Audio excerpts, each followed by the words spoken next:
something watches in the pines. I used to think horror was fiction reserved for books, movies, and midnight campfire tales told with a flashlight under the chin. I believed monsters lived only in imagination, that ghosts were metaphors, and that evil had rules. That was before I stepped foot into the Crescent Ridge National Park, before I became the subject of one of those true horror stories people whisper about, but never believe. They say the forest is alive. That's a poetic idea, right? All those trees breathing in carbon dioxide, exhaling oxygen, hosting colonies of fungi, animals, life forms unseen. It feels nice to think of nature as this benevolent, motherly being. But I met a different kind of forest. A forest that doesn't breathe, it hunts. I've sat in front of this blank screen for weeks debating whether I should write any of this down. I've seen therapists, priests, paranormal investigators. I've even tried hypnosis, desperate to believe what happened was a hallucination or the result of toxic plants or gas leaks. But I know what I saw. I know what I heard. And most of all, I know what I lost, because I didn't come back from that trip alone, or whole. There were 3 of us when we entered that park: me, Nathan Ellis, 29, school teacher, weekend hiker, my girlfriend Ava, and her older brother Lucas. We were just looking for a quiet escape. We'd picked Crescent Ridge because it was out of the way, tucked between 2 forgotten mountain ranges, far from cell towers and Wi-Fi. On the forums, people called it a hidden gem of untouched wilderness, a place to disconnect, detox, heal. They didn't mention the missing hikers. They didn't talk about the old tribal curse that never made it into any official park record. They didn't talk about the ranger station that closes at sunset. But I'm getting ahead of myself.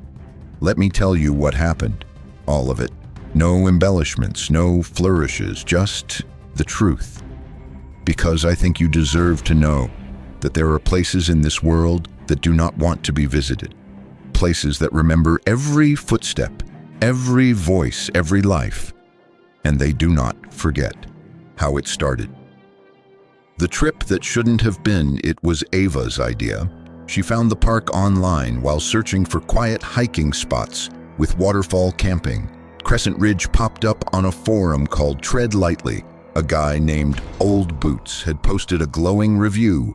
No crowds, beautiful views, silence like you've never heard before. Just don't hike after dark and don't stray south of the river. Lucas, who had just finished a messy breakup, jumped at the chance. We figured a long weekend would do us good. Hiking by day, stargazing by night. I even joked that I might propose to Ava near the waterfall. She laughed, thinking I was teasing. I wasn't. In retrospect, maybe I should have taken the weird warnings more seriously. But at the time, I chalked it up to some guy trying to make the place sound spooky for clicks. We packed light, but smart tents, freeze-dried food water filters, a medical kit bear spray, and a laminated trail map I printed from the park's archived website. Crescent Ridge didn't have a big online presence, which should have been a red flag. The ranger station phone number was disconnected. The website hadn't been updated since 2015. But the pictures were breathtaking: verdant woods, turquoise rivers, a giant waterfall called Whispering Crest. It looked untouched, like something out of a dream. Turns out it was, but not the good kind. The drive up. We left at dawn on a Thursday, planning to reach the park by early evening. The drive was long but scenic, rolling hills, turning to dense evergreens, then winding mountain roads that narrowed with every mile. GPS gave out around mile marker 82. After that, we followed an old paper map and a list of vague directions Ava had printed off Reddit. Turn left at the broken guardrail, right at the mailbox, with no house. Sounded funny at the time. Now not so much. The last stretch was the worst. The road turned to gravel, then dirt, then something that barely resembled a road at all. Trees arched overhead like spines blocking out the sun. The car grew cold. Lucas made a joke about us driving into a horror movie. None of us laughed. When we finally saw the ranger station, I remember feeling a strange combination of relief and dread. The building was wooden old but sturdy, with a sagging porch and a single red light over the door. No cars in the lot, no signs of life. But the door creaked open. Inside it smelled like pine mildew and metal. The ranger was standing behind a scratched-up desk. He didn't greet us, just watched us enter like we were something he hadn't expected but had been warned about. He was tall, maybe in his 60s, with sun-damaged skin and gray eyes that never blinked. "You folks headed into the woods?" he finally asked. "Yes, sir," Ava replied, smiling. "We have our permit." The man nodded slowly, as if it cost him something. He took the paper, glanced at it, and stamped it without reading. Then he looked at us. Really looked, and said something I'll never forget. Some places don't like being remembered. Crescent Ridge is one of them. I almost laughed. Almost. But there was something about the way he said it, like a priest before a funeral. He handed back the paper along with a different map than the one we brought. This one was hand-drawn, older, yellowing at the edges. Trails were labeled with initials instead of names. Some were crossed out. "Stay north of the river," he said. "Don't make noise at night. And for God's sake, if the trees start whispering, walk. Don't run." Lucas gave me a look. Ava tucked the map into her pack without saying a word. We thanked him and left. I should have torn that permit in half and driven back down the mountain, but it was too late. We had already entered the mouth of the forest, and it had already begun to close behind us. Entering the cursed national park. The trailhead wasn't marked. No wooden signs, no information boards. Just a gap in the tree line, barely wide enough for one person. The moment we crossed it, the world shifted. The temperature dropped 5 degrees. The light dimmed even though the sun was still above the horizon. The wind stopped. It was like entering a cathedral that hadn't been used in centuries, sacred still waiting. We hiked for about 40 minutes in silence. Even Lucas didn't speak. I don't think any of us wanted to break whatever spell the forest had cast. I remember thinking, this place is beautiful, but not ours. Every tree looked older than it had a right to be. Moss blanketed the ground like fur. Birds chirped, but it sounded distant, like they were afraid to get too close. At one point, we passed a strange formation. 7 stones stacked into a spiral, pointing inward. Ava wanted to take a picture. Lucas said no. I agreed. We kept walking.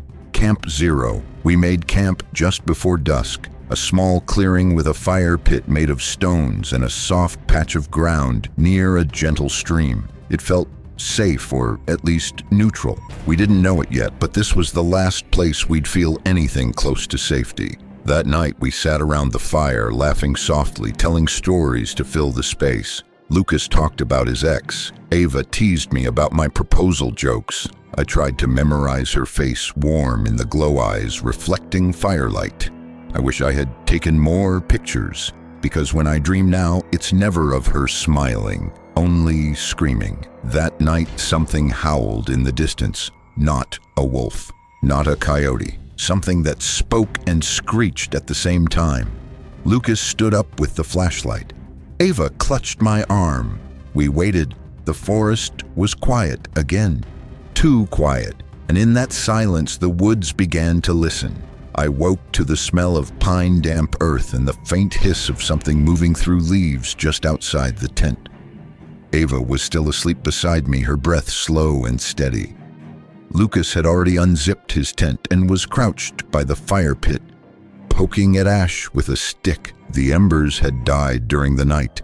The air was still not just in the peaceful morning way, but dead. No wind, no birds, no rustling of squirrels, just that unsettling, unnatural stillness. I stepped outside and stretched. The sky was cloudless. A pale blue brushed over the towering tree canopy. The forest looked beautiful, too beautiful, like a painting meant to distract you from the fact that nothing was moving. Sleep all right? Lucas asked, tossing a pine cone into the fire pit. Yeah, I think so. He hesitated. I heard something walking around the tents last night. Thought it was you at first. It wasn't. He nodded slowly. Yeah. Figured. The trail that shouldn't exist. We decided to start hiking early. The plan was to head south toward Whispering Crest Falls, the crown jewel of the park, according to every hiker review Ava had found online. It was supposed to be a short 3-hour trek through moderate terrain. We packed lightly, just water snacks, and the park map we were given by the ranger. But that map was not the same as the terrain we walked into. The trail that should have been clear and well-marked quickly turned into something else entirely. We found ourselves stepping over thick tree roots, ducking under low branches, pushing through dense underbrush. Every few minutes we had to stop and check the map. But the landmarks it showed, old cabins, stream crossings, a wooden sign for South Point Junction, weren't there.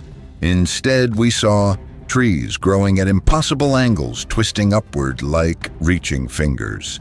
Stones carved with markings that looked ancient, not from any alphabet I knew.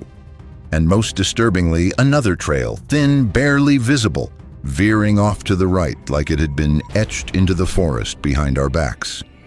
Lucas squinted at the map. There's no fork here, it's supposed to be one path. Ava stepped forward, brushing leaves from the faint path. But it's here. And it wasn't here 10 minutes ago, I muttered. That's when I noticed the silence again. Deeper this time, hungrier, something behind the trees. We debated turning back, but Ava was determined to see the falls. We're probably just off by a few meters, she said, smiling with false confidence. Maybe the map is outdated. The terrain could have shifted. I looked at Lucas.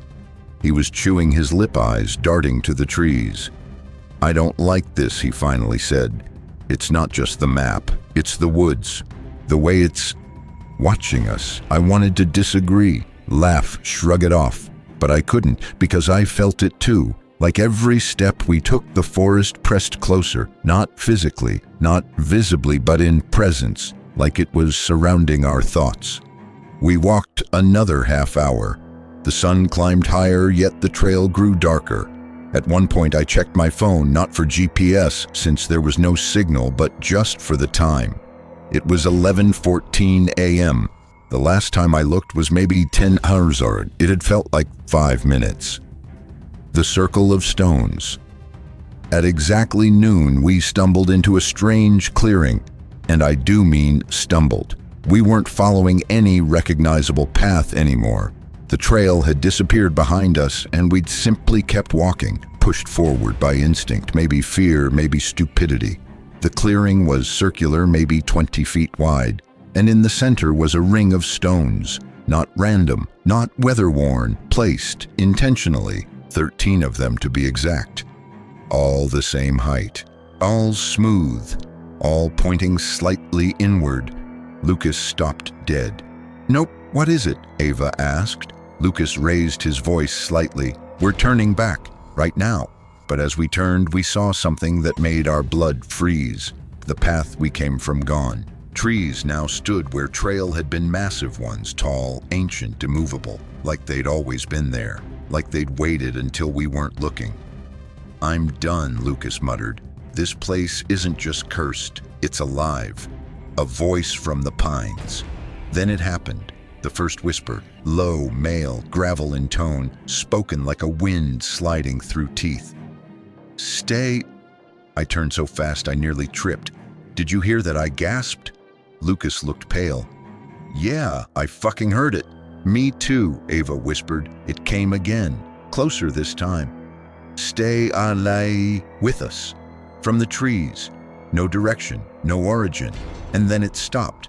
Dead silence, no wind, no birds, not even our breathing. I felt a warm trickle run down my spine. Blood. My nose was bleeding. So was Ava's. Lucas stared at his hand, trembling wet with red. Something was wrong with the air. The first sign we ran, through brush, over rocks, across a stream that wasn't there on any map. I didn't care about direction anymore. I just wanted away. Branches whipped at my face. My lungs burned. The forest didn't fight us. It let us go, like it wanted us deeper. Eventually, we collapsed near a ridge. We had no idea where we were, but we weren't alone. At the edge of the clearing, just beneath a massive pine, was something hanging. I thought it was an animal, until I saw the clothes. A ranger uniform, torn, rotted, but still identifiable. Pinned to the body was a sign etched into wood. "Do not speak your name out loud. It will learn it." Ava screamed. Lucas pulled her back. I stood frozen. The air changed again. Heavy, wet, electric. We left the body. We didn't take pictures. We didn't take anything. We just ran. The forest does not forget. We didn't stop running until our legs gave out. My breath came in ragged gasps. Ava dropped to her knees, coughing hands still shaking. Lucas was pacing in tight circles, muttering something under his breath that I couldn't make out. The sun was still in the sky, maybe 2 or 3 p.m., but in the woods around us it could have been midnight. Shadows draped over the forest floor like curtains. The trees had grown taller, denser, and somehow closer. "How far do you think we ran?" Ava asked, her voice barely above a whisper. Lucas checked his watch. Too far to be nowhere, and yet we were. Nowhere, no trail, no sounds, no markers, not even broken twigs behind us to mark where we'd come from. Just the forest, endless, indifferent wilderness. Signs carved in bark. We decided to rest, set camp, and regroup.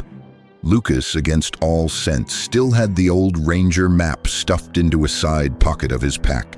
He unfolded it, his fingers trembling. "The waterfall is supposed to be northeast of here," he said. "If we use the sun and move fast, we can make it before dark."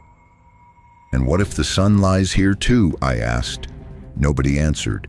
While Ava boiled water from a nearby stream, I explored the perimeter of our impromptu clearing. The ground was soft, spongy. Moss grew thick and wet beneath my boots. I kept scanning the trees, those blackened pines standing like silent sentinels. Then I saw it. One of the trees, massive, wide, easily 100 years old, had carvings in its bark. Names, dozens of them, etched in jagged, shallow lines, some faded, some fresh. But one caught my eye, Nathan Ellis. I froze. That was my name. I hadn't carved it. No one in our group had. But it was there, scrawled like a warning or a mockery, surrounded by other names I didn't recognize. "Lucas," I called. He jogged over. I pointed. His mouth fell open. "What the hell?" Ava came next. Her hand went to her mouth. None of us spoke for a long time. Then Lucas said, "Maybe someone with the same name." "No," I said. "The last name too. Ellis, same spelling. And underneath my name, faint, but there were the words, 'It knows you now.'" Whispers return. That night, we didn't light a fire. We didn't talk. We each lay in our tents, silent tents, waiting. And once again, as the darkness thickened, the voices began. Whispers at first, but not from far away, from right beside us. I heard my name again, spoken not with malice but familiarity, like an old friend or something pretending to be one. "Nathan." I bolted upright. My tent zipper hadn't moved, but the whisper had come from inside. I grabbed the flashlight and swept it around. Empty. Yet the air smelled like sweat, wet leaves, and something metallic like rust and meat.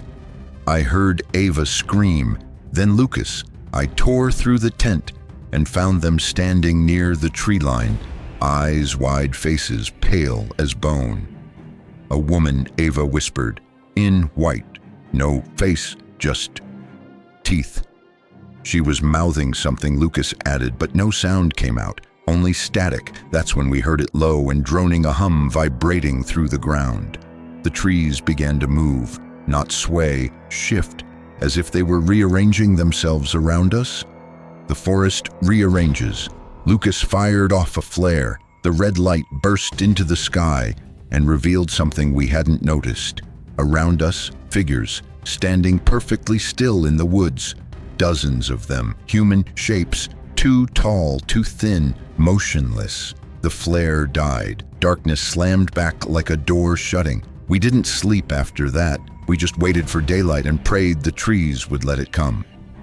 Morning comes like an apology. Dawn broke slowly like a curtain, reluctantly lifting.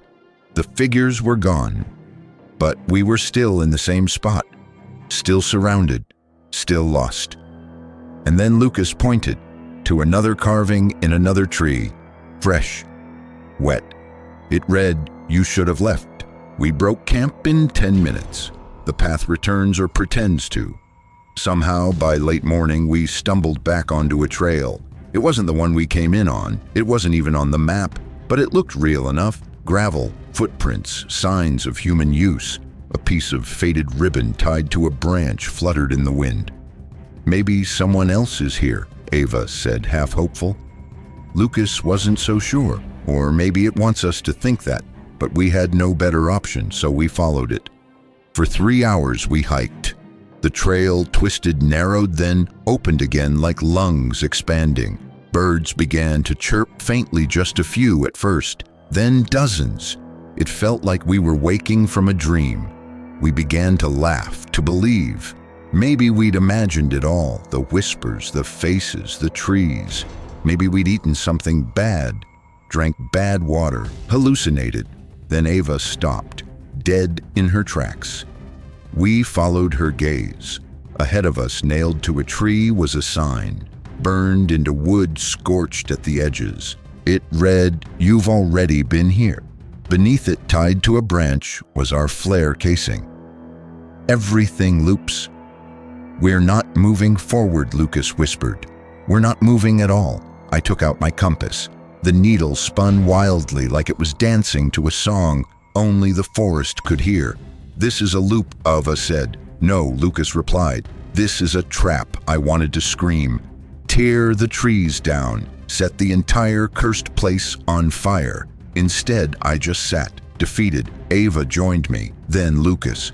And in that moment, tired, filthy, terrified, I realized the real horror wasn't the thing in the woods. It was the hopelessness. The first omen, late that afternoon as we wandered again, not following anything but instinct, we found it. A shoe, half buried in the mud, torn at the sole, laces frayed, a child's size. Beside it, scratched into the dirt in frantic, broken lines he doesn't forgive. Not it. He. Who was he?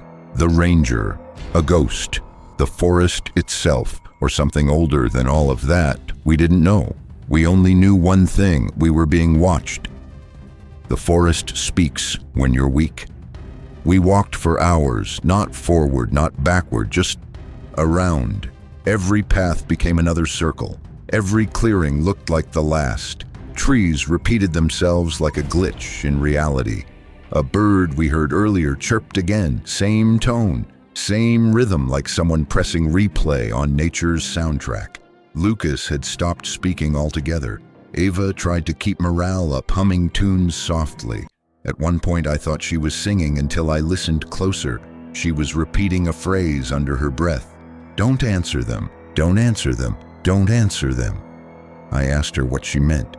She blinked like she didn't know she'd been saying anything at all. And then came the first whisper of the day, Ava. It said her name, not once, not in passing, but repeatedly. Ava, Ava, Ava, soft, childlike, as if someone behind the trees was learning to speak. Ava froze. Lucas and I didn't move either. The whisper came again, this time closer. "Ava, come look." She turned her head like she was in a trance. "Ava, no," I shouted. She snapped out of it. Her eyes went wide, glassy. I wasn't going to, but I knew she was lying because that whisper, it sounded like her mother's voice. The woods show what hurts. We pushed on in silence, no birds, no bugs, no wind. The forest was waiting. Then we saw the tent, not ours, old, moldy, covered in moss and leaves, like it had been there for years. A backpack lay nearby, torn open. The clothes inside were soaked with old blood. Lucas approached first. I begged him not to touch anything. but he found a journal buried beneath a log. Most pages were unreadable, smeared ink-torn edges, but one entry stood out clear and recent-looking despite the rot. It knows your memories, it knows your pain. It wears the voices of people you miss. If it calls you, do not answer. That's how it finds a way in. Lucas closed the journal. No one said a word. We left the tent behind, feeling like we'd trespassed on someone's final hour. The drowned circle around sunset, we reached a low valley where the fog hugged the ground, like breath from a dying beast. In the middle was a circle of standing stones, like the one from earlier, only bigger. Each stone was carved with a symbol, not letters. Shapes like jagged spirals, crooked triangles, upside-down trees, and in the center, a pool of black water. Still, unreflective. Lucas picked up a rock and tossed it in. No ripple, it just sank. "Don't," Ava said quickly. "I just wanted to—" "It's watching." Her voice didn't sound like her own. And for a second, just one, I swore her eyes weren't brown anymore. They were completely black. The whispering trees. That night, we didn't make camp. We just collapsed by a fallen log and huddled close, no fire, no food, and the forest began to whisper again. Not voices now, but the trees themselves. They creaked and cracked and spoke in a language our brains tried to translate. Groans turned to phrases, leaves rustled like murmuring mouths, and then, once again, it said my name, but different this time, in my voice. "Nathan, come see. She's waiting." I covered my ears. Lucas was muttering scripture. I don't even think he was religious before this. Ava was rocking back and forth, whispering something I couldn't hear. And then it happened. A sound, like something crawling on all fours, slow, wet, scraping, branches cracked, leaves parted, and something stepped into the clearing. We didn't look. None of us saw it clearly. We didn't dare. The smell hit us first, wet dog fur, rotting leaves, and coppery blood. The thing spoke. All three of our names. Then it said, "The forest takes what it's owed." I closed my eyes and held my breath. Lucas gripped my arm so hard I thought he'd snap my bone. Ava whimpered. The sound circled us once, twice, and then it left. The only proof it had been real, a mark on the ground where it stood, burned into the soil, an eye with no pupil. The end of day fun. When dawn came, we hadn't slept. Our faces were pale, our bodies numb, our spirits cracked. Lucas finally spoke. "This is hell, the actual definition of it." "No," Ava replied softly, staring at nothing. "This is the welcome mat," and she pointed to her arm, where something had been carved into her skin during the night. Not scratched, carved. 4 letters. H-E-A-O-R. The morning we died, a little. There's something worse than fear. It's not knowing who you are anymore. When we woke on day 2, it wasn't with relief that we'd survived another night. It was with confusion, like waking from a dream that had changed you in a way you couldn't explain. The forest was brighter, strangely beautiful, as if mocking us. Dew glistened on the leaves. Birds chirped cheerfully. The fog had lifted. It was lying. Ava stared blankly at the trees, tracing the carved word on her arm. "Here." Lucas kept pacing, whispering half-prayers under his breath. Me, I tried to remember what my own voice sounded like. The path that leads inward. We decided to move again because standing still felt worse than walking in circles. Lucas said we should follow the moss.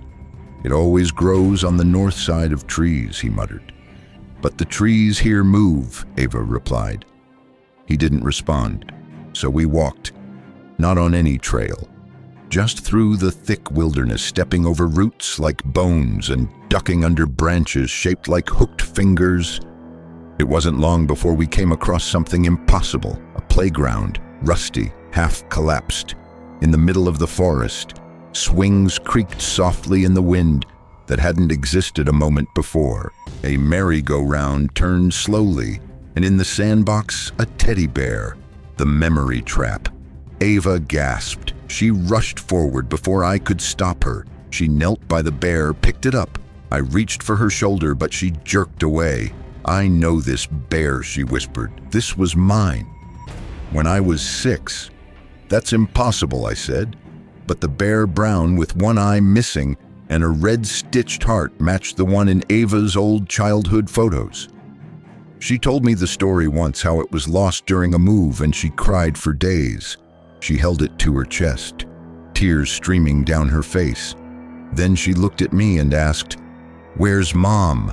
I froze. "Ava?" She blinked, looked around, confused. I was just in the car with her. We were going to the lake. Lucas grabbed her hand. "Ava, look at me. You're in the forest. With us. Don't listen to it." But Ava's eyes had already clouded over. The trees began whispering again. Not names this time. Memories, the lake trip. "Remember the ice cream? Remember the sun? Come back to us, Ava. Come home." I had to hit.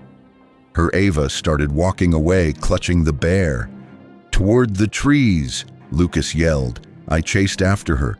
She was murmuring nonsense, smiling like a child. "She's waiting for me.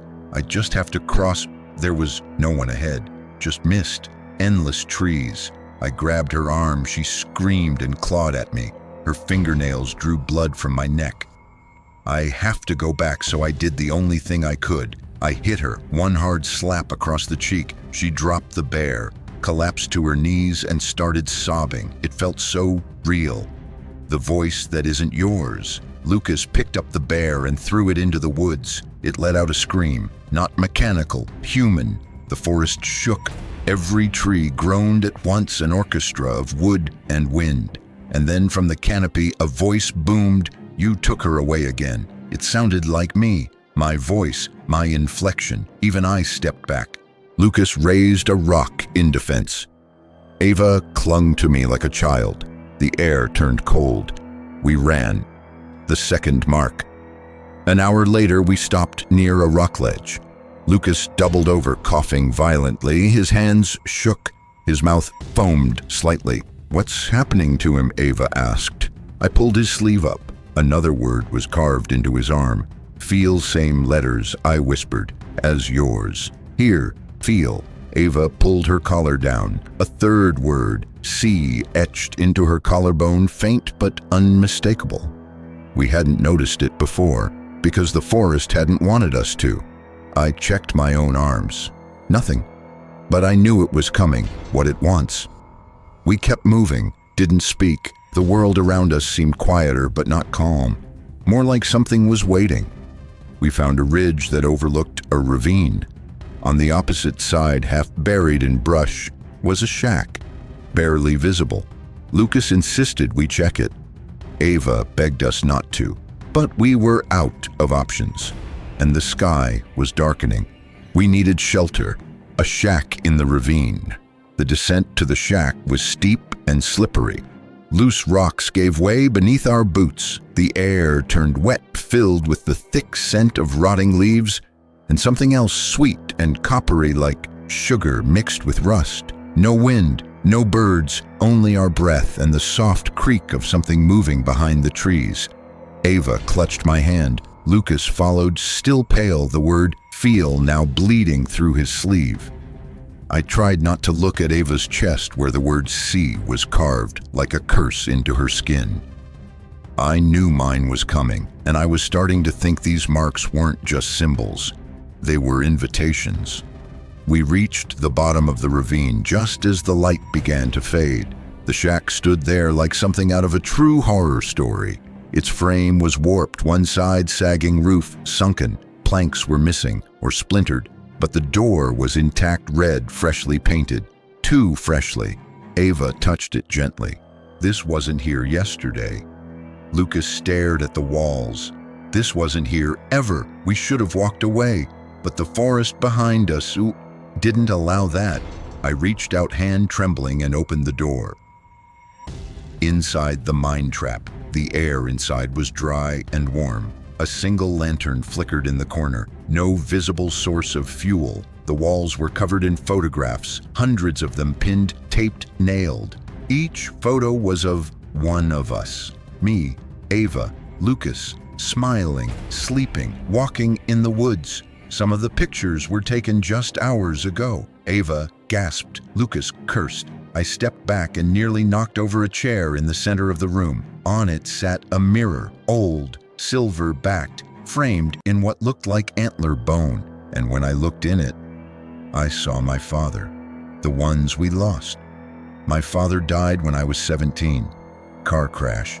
I never got to say goodbye, never got closure. In the mirror, he looked exactly as I remembered him, gray at the temples, glasses, crooked on his nose, wearing that dumb flannel shirt he always loved.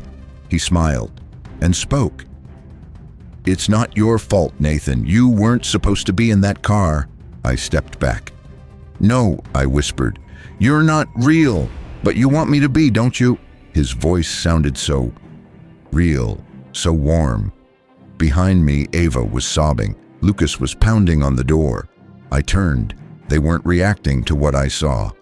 They were reacting to their own mirrors. 3 chairs, 3 mirrors, 3 ghosts. Ava knelt before her mirror, reaching out toward a woman in a hospital gown, pale, gaunt, smiling with sad eyes. "Mom." Lucas was standing before a boy, maybe 10 years old, holding a toy dinosaur, repeating, "You left me at the lake. You said you'd come back." Lucas's face twisted. I tried to come back." Then the door slammed shut. The light went out. What lives in memory?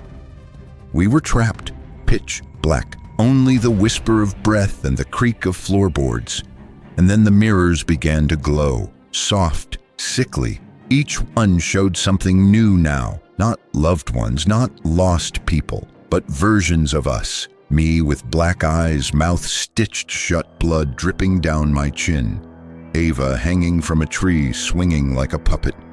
Lucas digging a hole with his bare hands, bones sticking from his back like wings. And the whispers began, not in our heads, not in our ears, but from beneath the floorboards.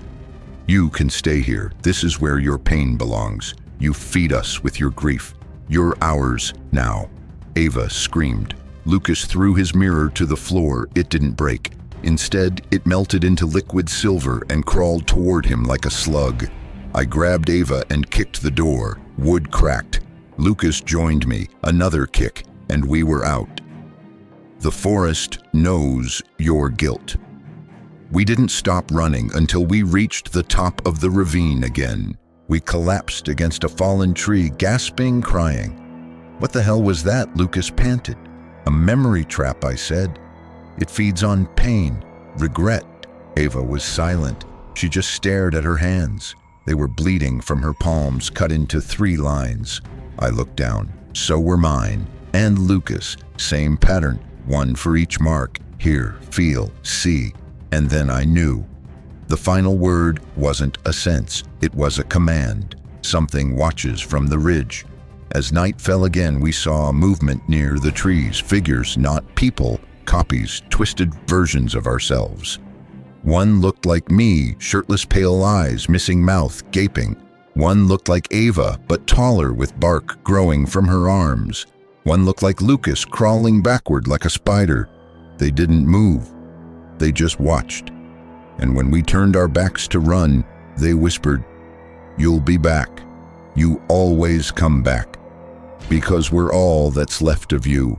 The mark appears that night as we tried to sleep in shifts. I finally looked at my arm. The 4th mark had appeared, but unlike the others, it wasn't carved. It was branded, burned into my skin. 4 letters, OBEY, the cycle begins again.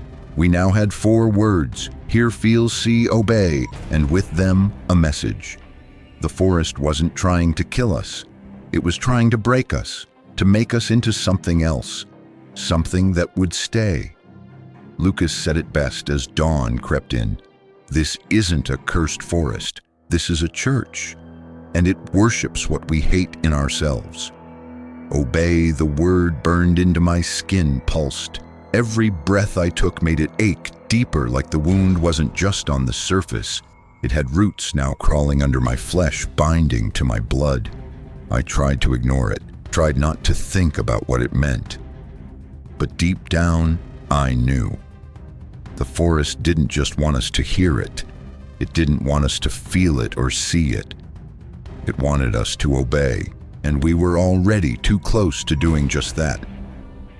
The things that look like us. We started walking again, not because we had a plan, but because stillness felt worse. In cursed places like this, stopping is surrender. Ava barely spoke now. Lucas limped beside me, muttering fragments of sentences. The forest was changing again. Trees twisted at impossible angles. The sun barely filtered through, even though it should have been high above. Then we saw them again. The copies. They didn't walk. They hovered, moving across the ground like shadows that had slipped loose from their owners. But now they weren't just watching. They were whispering. We remember how it felt. We remember the fire. We remember the screams. They surrounded us without moving a step. We ran. Branches whipped our faces. Roots reached up like hands trying to trip us. We didn't know where we were going anymore, just away, always away. But there's no away in a cursed national park like this. Only deeper. The red tree. We found it by accident. A massive tree easily twice the size of the others.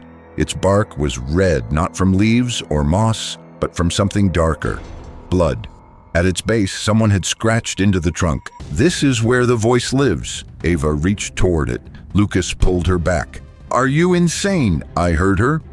Ava said, staring at the tree. Last night, my mother, she was behind this tree. She's dead, I whispered. She's waiting, Ava insisted. I stepped forward and placed my palm on the bark. It was warm, it speaks. The second I touched the tree, I heard it. Not outside, not inside, but through me. You are soft, you are breaking. You were made to be filled. My knees buckled. I saw flashes, a woman mouth sewn shut, eyes wide with rot, a child crawling into a tree trunk, vanishing, a ranger tying his own hands together with vines before stepping into a fire. Let us in. I screamed and fell back. The voice didn't stop. It followed me out of the tree and into the air. You are ours. You've always been.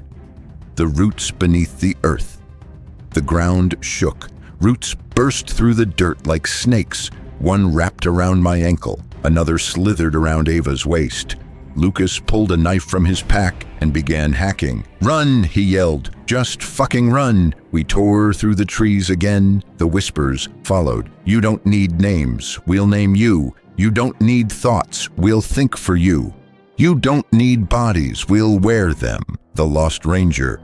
We collapsed near a cliff's edge, out of breath, out of time. That's when we saw him. A ranger, real, alive, leaning on a walking stick. His uniform was faded, his beard long, his eyes hollow.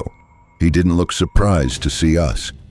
You made it further than most, he said, like we were late to our own funeral. Help us, Ava begged. Please, we don't know where we are. He nodded. No one does. That's the trick. You're not where you think you are. You're not even when you think you are. What this place? It's older than time. You stepped into a wound, not a forest. He turned, motioned us to follow the truth. He led us to a cave beneath the cliff. Inside drawings, primitive, ancient, bleeding, images of people being absorbed by trees, faces stretched across bark. He pointed to a symbol carved at the center of it all, a tree with eyes, and below it 4 words: hear, feel, see, obey. It's not just a forest, he whispered. It's a god of memory and sorrow, forgotten by the world, fed by the lost. Lucas stepped back. Why are you helping us? The ranger smiled sadly. I didn't say I was. The voice without a body. Suddenly the cave shook. The ranger's body twitched. His neck jerked. His eyes rolled back. And then he spoke in the same voice I'd heard from the tree. You were marked to become. You fought, but you obeyed. You feared, but you felt. You heard and you saw. He dropped to the ground, convulsing. From the cave walls, roots burst through, grabbing Ava, Lucas, me. You will forget your name. Your pain will feed new fruit. You will become voice. You will become forest. I broke the loop. I remembered the journal, the hiker's note from day one. Do not answer when it calls your name. So I did the opposite. I screamed my name. Nathan Ellis.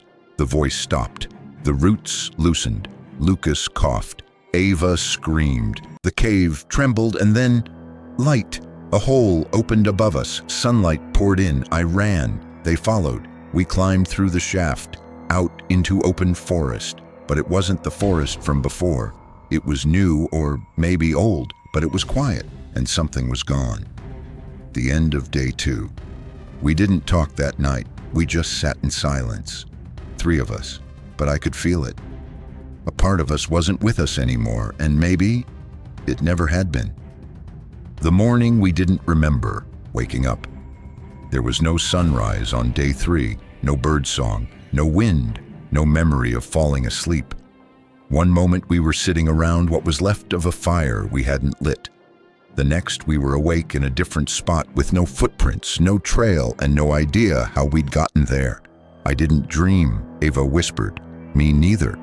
Lucas added, neither did I. And that was what terrified me most, because that meant something else had dreamed for us. The forest rearranged again. Everywhere we walked looked wrong. The trees weren't just trees anymore. They had faces, not fully formed but impressions. Indentations in bark that looked like eyes, mouths, half-formed skulls. And they were watching. Lucas pointed at one and whispered, I swear that one blinked. Ava clutched my arm. I want to go home. We don't know how, I said, but even as I said it, I felt something in my chest crack. Because what if we had already left? What if whatever version of us survived day 2 wasn't allowed back? They're still here. We came across the remnants of a campsite, burned out fire ring, torn tent, a jacket hanging from a branch. Lucas examined it. Inside the pocket was a wallet, no ID, just a photo. A family of 4 smiling on a hiking trail. On the back, written in faded ink, Crescent Ridge, 2009. But the photo was recent. It was in color, crisp, taken with a modern phone. Ava flipped it over. This was printed last week. How is that possible? Then we saw the carvings again on a nearby tree. They never left. A message from the missing. That afternoon we heard the screaming, not far, not animal, human. Lucas ran first, pushing through bramble. We followed breathless, and there in a shallow gully half buried in earth and roots was a man. Naked, covered in scars, thin as a corpse, eyes like glass. He didn't blink, didn't speak, just kept screaming until his voice cracked. And then he whispered, don't let them name you. Don't forget your face. Don't drink the water.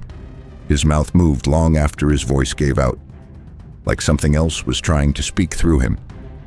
Then he collapsed and began to dissolve into soil, like he'd been part of the forest all along. Ava's collapse. We tried to leave the area, but Ava's knees buckled. She clutched her chest and screamed, not in fear, in pain. The word "C" on her chest glowed red, pulsing like a heartbeat. Her eyes rolled back. She spoke in a voice that wasn't hers. She's here. She never left the tree. She's waiting beneath the red roots. Then she passed out cold. Lucas looked at me. We have to go back to that tree, don't we? I didn't answer, but we both knew. The ones who stay behind. As we carried Ava on a makeshift stretcher, the forest changed again. Now faces weren't just in bark. They were in the ground, under leaves, in reflections of puddles. I saw myself in one pool but blinking out of sync. Lucas touched a vine. It wrapped around his finger like it recognized him. This place remembers too much, he said, and it never lets go. I agreed, but something worse had begun to settle in my mind. What if we weren't being kept here? What if we were becoming part of it? Return to the red tree. Dusk fell as we reached the tree again. Only now, there were more. Red trees lined the path in a perfect circle, each identical. A grove, like an altar. Ava stirred, eyes fluttered. "She's under it," she mumbled. "I have to find her." "No," Lucas said. "It's a trick." But Ava was already crawling toward the central tree. The bark peeled back on its own, like flesh parting for a wound. Inside blackness, a tunnel. Without waiting, Ava crawled in. Below the roots, we followed, not because we wanted to, because we had to. The tunnel was damp, breathing, lined with something between bark and skin. We descended into complete darkness. Then torches lit on their own blue flames, licking the walls. The tunnel opened into a chamber, and at the center, standing completely still, was Ava's mother. Not dead, not alive, just waiting. Her eyes opened, hollow, bark pushing through her face like thorns. "Ava," she whispered, "come home. Choose or stay suddenly."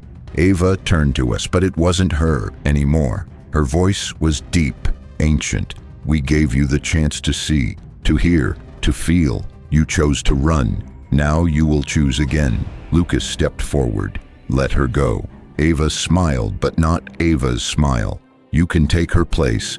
You can stay in her body. She can leave." I looked at Lucas. He looked at me. We both knew what it meant. One of us had to stay, or no one would leave. It's been 3 weeks since the mirror burned. I haven't slept. Not really. I close my eyes and the dreams start like film reels I never asked to watch. They don't feel like dreams anymore. They feel like surveillance footage. Me from angles I couldn't have seen. Me doing things I don't remember. Talking to people I haven't seen in years. Smiling when I don't feel anything. Sometimes I wake up in the hallway, my keys in my hand, my front door wide open. Sometimes I wake up sitting in the tub, fully clothed, the water running. Once I woke up with pine needles in my hair. But I haven't left the apartment in 6 days. I know what that means. It's here. Not just watching now, it's wearing me. Sometimes when I catch my reflection in a dark window, I see something twitch. A smile that shouldn't be there. My eye blinking too slow like a faulty signal. Worse, I've started hearing my own voice outside my door. It knocks gently, polite, friendly. Then it says, "You dropped something. Come help me. You left us." Never loud, never angry, just disappointed, like a parent, like an old friend, like someone who expected more from me. That's how it gets in. Not through rage or terror, but guilt. You don't hear that much in true scary stories.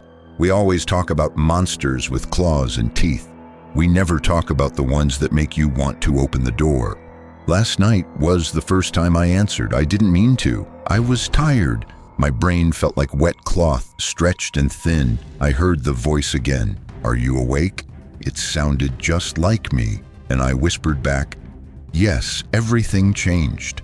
The air pressure in the room shifted. My ears popped. The light in my bathroom buzzed and exploded in a burst of glass and smoke. And from the darkness beyond the hall, I heard it move. No footsteps, just movement. A slow, dragging friction, like skin against concrete, like wet clothes on linoleum. I barricaded the door, pushed the dresser, the bed frame, the couch. It still got in, not through the door, not through the windows, through the mirror behind the TV. It stepped out like it had always belonged, like it had always been there waiting for the invitation. It wore my face perfectly, but its smile came first, then its eyes. It tilted its head and said, "You're tired." And I was. I am so goddamn tired. But I'm still here. It didn't win. Not yet. I stabbed it with a shard of the broken mirror. I drove it deep into its chest or mine, I can't tell anymore. It didn't scream. It didn't bleed. It just split. Like fog, like smoke curling around my arm. Then it whispered, "You can't kill what lives in memory," and disappeared. But I know it's still here, in me, in my walls, in the places where silence waits to breathe. Today I started writing again, not online, not on any blog, on paper, with ink, scratched with fingernails if I have to, because stories survive longer than people. Because if I can tell this right, maybe someone else will recognize the signs early enough to run, because I didn't, and now it lives in my reflection. So if you're reading this and you ever see your face move before your muscles do, hear your own voice behind a closed door. Dream of a forest you've never visited but can still smell in your sheets. Don't answer. Don't turn around. Don't believe what it says. Because the most terrifying thing in the woods isn't what follows you, it's what waits for you to bring it home. If I stop writing, it will win. If I stop remembering, it will take the rest of me. So here's what I know now. It mimics. It waits. It feeds on memory, on guilt, on repetition. It doesn't hunt you in the woods, it hunts you in your habits. It becomes you one word at a time. This is no longer just a story. It's a warning. It's a map back into the wilderness no one escapes. If you hear your name in your own voice, let's not meet. Not again. 6 months later, I moved into the city, far from the trees, far from parks. No plants in my apartment, no wooden furniture, only glass, metal, concrete. Ava moved back to her hometown. We talk sometimes, mostly silence. Lucas stayed, but even here in a 12th floor studio surrounded by glass towers, it found a way in. The first sign. It started with the tapping, at night, from under the floorboards. At first I thought it was pipes, then rats. Then I remembered my floor is poured concrete. No pipes, no crawl space, and yet it tapped. 3 slow knocks, then silence, then a whisper. I couldn't locate Nathan. The photos change. Next came the photos. My wall had pictures, printed memories, college days, my dog, my sister. But one morning I woke to find a new photo on the wall. Not taped, not hung, just there. It was me, in the red tree grove, smiling. Behind me, barely visible, was Lucas, digging. The roots beneath the city. One night I cut open my arm. Not deep, just enough to see something, because I felt something move, like a twitch beneath the skin. I peeled back a flap of flesh. What I saw wasn't blood, it was bark, not fully grown, but starting. The mark obey glowed faintly beneath it. I screamed. And I swear, from the concrete beneath me, the tree whispered back, the forgotten apartment. I tried to leave the building. Elevators stopped working. Stairs looped. Neighbors no longer recognized me. One woman looked at me and said, I didn't know someone lived in 12-3. But I do. She frowned. That unit's been empty for years. I ran back to my apartment, door wide open. Inside, everything was gone, except the mirror. The same mirror from the shack. My reflection blinked out of sync, and behind me in the glass stood Lucas, smiling, holding a seed.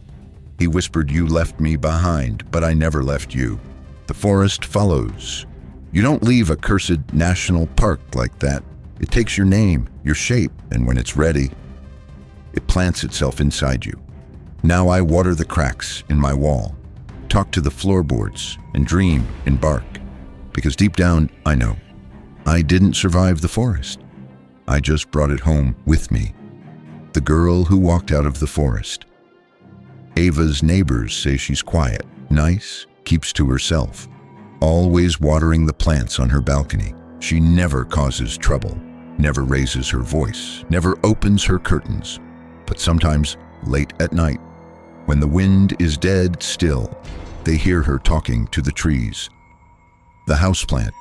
It started innocently, a potted ficus, a gift from a co-worker. Plants are grounding, they said, good for healing. Ava didn't want it, but she couldn't say no, so she brought it home, watered it, said nothing, until one day it whispered, she's still there, Ava. She's waiting under the roots, losing time. At first it was just hours. She'd glance at the clock, 2:07 p.m. Next thing she knew, 5:49 p.m. The TV still on the same screen, water still boiling in the pot, but dry, phone untouched, and dirt on her hands. Every time, hands caked in soil. Even when she swore, she never left the couch. The balcony ritual neighbors said they'd see her on the balcony, not watering, digging, with bare hands, pressing seeds into clay pots, whispering into the soil, sometimes crying, sometimes smiling. Once someone swore she was bleeding from the eyes, but no one checked. No one wants to get involved these days. Besides, she always waved the next morning. Voices in the leaves. The ficus grew too fast, too green, too alive. Its leaves twitched when she spoke, bent toward her when she cried, brushed her cheek when she passed. She told her therapist it comforted her. The therapist recommended grounding exercises, journaling. Ava smiled, and then wrote in her journal, "I stopped writing. The roots know what I think now." The return of the mark. One morning she woke to find it again. C reappeared on her collarbone, faint, pale like old ink, but visible. That night she dreamed of the shack. Lucas screaming, digging, and a red tree growing through her apartment floor.